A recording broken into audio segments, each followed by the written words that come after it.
Rekan-rekan akademia, apa kabar? Usap-usap dengan video baru. Saya sedang menyiapkan sebuah riset baru. Nah, ini beberapa penelitian terakhir saya memang sedang coba fokus ke sosial media ya. Riset tentang sosial media sudah dewasa, dalam arti ini lihat nih. Ini aja dari tahun 2011, berarti udah ada 10 tahun yang lalu ya. Udah mungkin ketika sosial media muncul tuh langsung biasanya para peneliti itu langsung aja gitu, langsung aja meneliti. Namun demikian kan sosial media berkembang terus gitu, dan masih banyak celah yang bisa kita buka, yang masih bisa kita teliti. Di sini saya menggunakan ada satu term namanya social media literasi. Ini udah ada di tahun 2014 ini ya. Sebetulnya di tahun-tahun yang lama juga sudah ada nih social media literasi ini. Nah, tapi yang menarik di sini saya coba pakai buka Google ya. Misalnya social media literasi and purchase intention gitu ya. Saya menemukan kok masih jarang gitu. Adanya sosial media ini masih jarang, bahkan masih belum ada. Adanya sosial media marketing atau sosial media activities. Ini ada digital media literasi. Ada kan? Tapi sosial media ini belum ada gitu. Misalkan and purchase intention lah ya. Coba. Masih kosong gitu.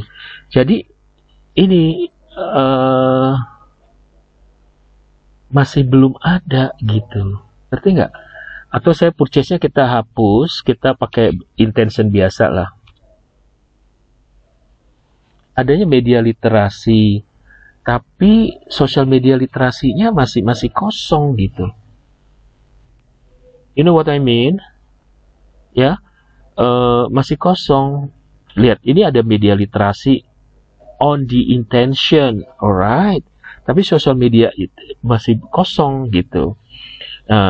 Tapi bandingkan dengan kemudian karena kosong ini saya langsung bergairah nih. Ini belum ada penelitiannya gitu. Belum ada, tapi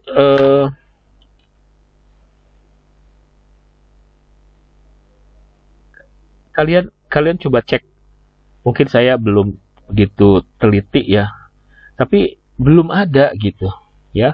Nah, lalu yang saya lakukan adalah karena belum ada, lalu saya mencari yang relevan gitu. Nah, ada di sini digital literasi. Kalau digital literasi udah banyak juga nggak terlampau juga, tapi ada gitu. Lihat digital literasi, ada information literasi, begitu ya. Nah, terus kemudian technical literasi ini udah ada. Dia ke attitude dan seterusnya. Nah, dengan menggunakan pendekatan yang biasa saya membuat apa istilahnya model penelitian, maka saya langsung nih yang kayak gini nih saya copy paste, lalu saya bikin kayak digital literasi ternyata mempengaruhi performance, ekspektasi, effort dan seterusnya. Lalu saya kumpulkan seperti biasa. Di sini ada habit ya, ada hedonic motivation, ada perceived usefulness, ada perceived ease of use dan seterusnya. Jadi saya riset sosial media literasi, tapi menggunakan term yang beda gitu. Kenapa? Karena penelitian tentang sosial media literasi dikaitkan dengan, maksud saya dia sebagai dalam penelitian kuantitatif, di mana dia menjadi salah satu variabel yang menguji faktor lain, itu masih kosong gitu. Lalu biasa dong saya langsung impulsif ingin melakukan penelitian. Nah, singkat kata, Ngerti ya, yang ini biasanya prosesnya kalau Anda lihat di video-video saya sebelumnya tentang bagaimana membuat model penelitian. Jadi kerangka-kerangka teori ini kemudian saya gabungkan, saya pretelin, kayak misalkan digital literasi mempengaruhi ini, saya ambil 2 gitu kan, atau ambil 1 dan seterusnya. Sehingga, nah ini kan ada digital literasi ternyata mempengaruhi habit gitu. Nah, lalu saya, ini juga sama ya, ada habit. Akhirnya saya punyalah sebuah model kayak gini. Nih, digital literasi mempengaruhi ini gitu. Oke ya, lalu saya warnain lah ya. Nah, terus dari sini kemudian saya cari variabel. Ternyata kan tadi pakai intention kan. Ini tinggal dicari aja hedonic motivation ke intention ada nggak? Ada.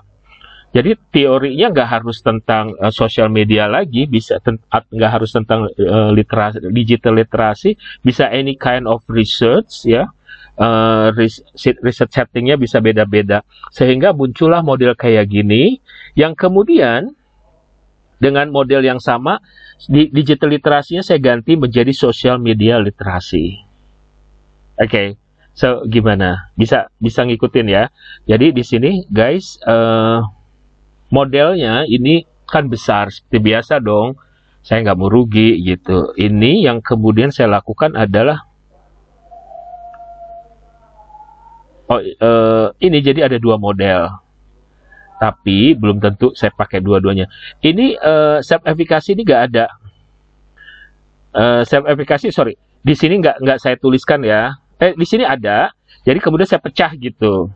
Saya pecah sehingga nanti kalau saya bikin artikel bisa aja begini, atau bisa juga misalnya ini saya copy paste ya, misalkan ini saya tutup dulu, ini bisa aja menjadi 2 hal yang berbeda dan ini keren gitu. Ini hedonic motivation, ini saya hapus kan, begini kan. Ini satu penelitian ini. Lalu di sini habit yang dihapus. Begini gampang bukan? Jadi bisa membuat beberapa artikel. Ya, kalau untuk anak S1 begini ada cukup gitu. Kalau anak S2 mungkin agak banyak, S3 lebih banyak lagi. No problem. Bisa ya, bisa ngikutin ya. Nah, ini akhirnya ya, yang tadinya habit doang, kemudian saya coba menggunakan social media habit. Jadi ini saya modifikasi gitu. Pada intinya ini bisa kayak gimana aja ya.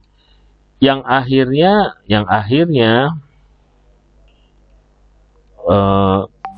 ini contoh-contoh kalau kita mau. Ini apa, jika kayak misalkan kalau saya ternyata mau ini kayak gini ya. Jadi ini apa istilahnya, alternatif model. Jika data sudah muncul, sudah datang, saya akan buat seperti ini gitu. Ya, nanti bentuknya kayak gimana, pokoknya aturable, bisa diatur. Jadi beginilah cara membuat model ya. Kalau saya boleh runut lagi, diawali dengan digital social media literasi, tapi karena nggak ada, jadi saya menggunakan term lain, yaitu digital literasi gitu. Tapi, nah nanti di video berikutnya saya akan bahas bagaimana mencari alat-alat ukur atau mencari indikator dari setiap variabel yang akan saya gunakan. Oke, sampai ketemu pada video berikutnya.